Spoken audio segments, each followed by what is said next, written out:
बंधक डील के बीच इजरायल की बड़ी तैयारी को लेकर खबर आई, जहां बॉर्डर पर आयरन बीम लेजर गन को तैनात किया गया है। आपको बता दें, मिसाइल और ड्रोन सटीक हमला करने में ये सक्षम है और इजरायल की इसी बड़ी तैयारी को देखते हुए बॉर्डर पर आयरन बीम लेजर गन की तैनाती।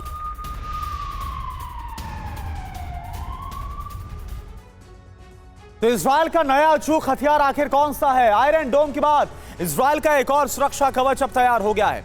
इजरायली बॉर्डर पर आयरन बीम लेजर गन को तैनात किया गया है। आयरन डोम से हल्का है और छोटा है iron beam laser gun. Iron beam laser gun मिसाइलों से भी सस्ता है।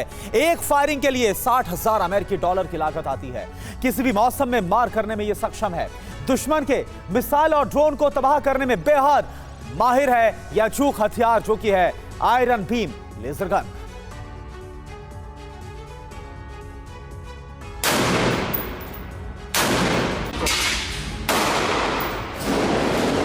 इजरायल और हमास की जंग में गाजा केवल मलबे का ढेर बनकर रह गया है। शिविरों और विस्थापन का दंश झेल रहे हजारों लोगों की जिंदगी नर्क हो गई है। यूएन की दखलंदाजी के बाद कुछ हद तक मानवीय सहायता पहुंच रही है, लेकिन शांति के हालात निकट भविष्य में नहीं दिख रहे हैं। जिस तरह से ईरान के परमाणु बम बनाए जाने की खबरें मिल रही हैं, उसके बाद इजरायल और सतर्क हो गया है। बताया जाता है कि इजरायल हाई पावर वायु रक्षा लेजर प्रणाली के हथियार तैनात कर रहा है। कथित तौर पर आयरन बीम को तैनात किया गया है। इस सप्ताह सामने आई मीडिया रिपोर्ट के मुताबिक गाजा पट्टी में चल रही लड़ाई के बीच इजरायली बलों ने हमास के रॉकेट को रोकने के लिए आयरन बीम लेजर प्रणाली का सफलतापूर्वक उपयोग किया है। इस बीच ईरान के रक्षा मंत्री ने कहा है कि अमेरिकियों और यूरोपीय लोगों को इजरायल का साथ छोड़ देना चाहिए। कहा है कि उनके दखल से तनाव बढ़ रहा है। इधर हमास ने भी धमकी दी है कि अमेरिका को इजरायल का साथ देना महंगा पड़ सकता है, उसे उसकी कीमत चुकानी होगी। और एक और बड़ी खबर, ईरान ने अमेरिका को एक बार फिर से धमकी दी। ईरान ने मिडिल ईस्ट से पश्चिमी देश के लोगों को बाहर जाने के लिए कह दिया है। पश्चिमी देश को लोगों से, जो पश्चिमी देश के लोग हैं उनसे मिडिल ईस्ट में टेंशन है, ये ईरान की तरफ से कहा गया है। तो ईरान और अमेरिका के बीच इस बयान के बाद और इस धमकी के बाद तल्खियां बढ़नी तय है। बंदूकों को छोड़े जाने से ज्यादा इजरायल और हमास के भरोसे की दीवार को मजबूत करने की कोशिश है, लेकिन विश्वास जमता नहीं दिख रहा है।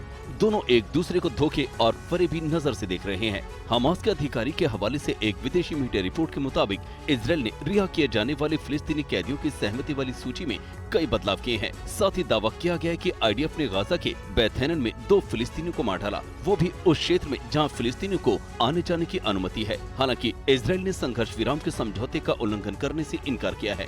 कहा कि इजरायल ने समझौते का पूरा सम्मान किया है, लेकिन हमास संघर्ष विराम समझौते को पूरा नहीं कर रहा है। मीडिया रिपोर्ट के अनुसार 24 घंटे के दौरान 340 ट्रक सहायता गाजा भेजी जा चुकी है, जिनमें से 65 बंदूकों को छोड़ने का समय शाम को था, लेकिन इसे टालकर आधी रात किया गया। भारतीय समय के मुताबिक बंदूकों को 3 बजे रिहा किया गया। देरी को लेकर कहा जाने लगा कि हमास ने इजरायल के सब्र का इम्तिहान लिया गया। हालांकि इसमें इजरायल ने पूरी सूझबूझ से काम लिया। बंदूकों की रिहाई में देरी के बीच इजरायल की युद्ध कैबिनेट ने एक आपात बैठक बुलाई, जिसमें पीएम नेतन्याहू, रक्षा मंत्री गैलेंट गेट्स, मेजर जनरल एलोन बर्निया में मोसाद के प्रमुख और चीफ ऑफ स्टाफ हलेवी ने इस मसले पर चर्चा की। यदि आधी रात तक बंदूकों को नहीं छोड़ा जाता है कि क्या अल्प विराम के समझौते को बचाना संभव है। इधर हालात पर नजर रख रहे हमास के राजनीतिक ब्यूरो के सदस्य ओसामा हमदान ने धमकी दी कि इजरायल की खोखली धमकियां हमारी स्थिति को नहीं बदलेंगी। हमदान ने एक संवाददाता सम्मेलन में कहा, हम कतर और मिस्र की मध्यस्थता के माध्यम से हुए संघर्ष विराम समझौते को लागू करने और उसकी सफलता सुनिश्चित करने के लिए अपनी प्रतिबद्धता दोहराते हैं। कब्जा बलपूर्वक अपने कैदियों को मुक्त कराने में सफल नहीं होगा। विशेष रूप से अल शिफा अस्पताल के निदेशक डॉक्टर मोहम्मद अबू सलमिया को रिहा करने के लिए इजरायल पर दबाव डालने का आह्वान किया।